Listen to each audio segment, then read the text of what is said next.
প্রার্থীদের জীবন ঝুঁকি, নাশকতার বিস্তার, সরকারের অগ্নি পরীক্ষা। নিষ্ঠুর বাস্তবতা হচ্ছে বিপ্লবের ১.৫ বছর পেরিয়ে গেলেও দেশের আইন শৃঙ্খলা পরিস্থিতির কাঙ্ক্ষিত উন্নতি এখনও চোখে পড়ছে না। আর ঠিক এমন সময়ে নির্বাচনের তফসিল ঘোষণা।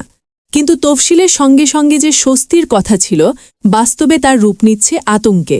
বন্দরনগরী চট্টগ্রামে পেটে গুলিবিদ্ধ হয়ে মৃত্যুর মুখ থেকে ফিরে আসা বিএনপি প্রার্থী এরশাদুল্লাহ ২ মাস পর আবার নামলেন নির্বাচনী প্রচারণায়। পরিবারের চোখে তখন শুধু একটাই ভয়, এই মাঠে নামা কি শেষ বিদায় ডেকে আনবে না তো? আতঙ্ক আর অজানা শঙ্কা নিয়েই চলছে তার প্রতিটি পদক্ষেপ। এর মধ্যেই রাজধানীর বুকে তফসিল ঘোষণার পরদিন মাথায় গুলিবিদ্ধ হন শরীফ ওসমান হাদি। ঢাকার রাস্তায় ব্যাটারি চালিত রিকশায় বসা এক প্রার্থীকে প্রকাশ্যে গুলি করে মোটরসাইকেলে পালিয়ে যাওয়া দুর্বৃত্তদের দৃশ্য ছড়িয়ে পড়ে ভিডিও ফুটেজে। প্রশ্ন ওঠে, রাষ্ট্র কোথায়? এখন শুধু হামলার শিকার প্রার্থীরাই নয়, এখনও অক্ষত থাকা প্রার্থীরাও আতঙ্কে। নির্বাচনের মাঠ যেন ক্রমেই পরিণত হচ্ছে টার্গেট কিলিংয়ের ঝুঁকিপূর্ণ জোনে। স্বরাষ্ট্র উপদেষ্টার কথাই স্পষ্ট, এ ধরনের হামলা ঠেকানোর কোনো ম্যাজিক সুইচ সরকারের হাতে নেই। কিন্তু এখানেই শেষ নয়, সহিংসতার পাশাপাশি শুরু হয়েছে মববাজি।